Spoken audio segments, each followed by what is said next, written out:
என்னை பார்த்து பார்த்து வளர்ப்பதனால் அன்னை என்பதா,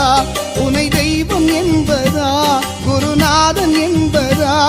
என்னை பார்த்து பார்த்து வளர்ப்பதனால் அன்னை என்பதா,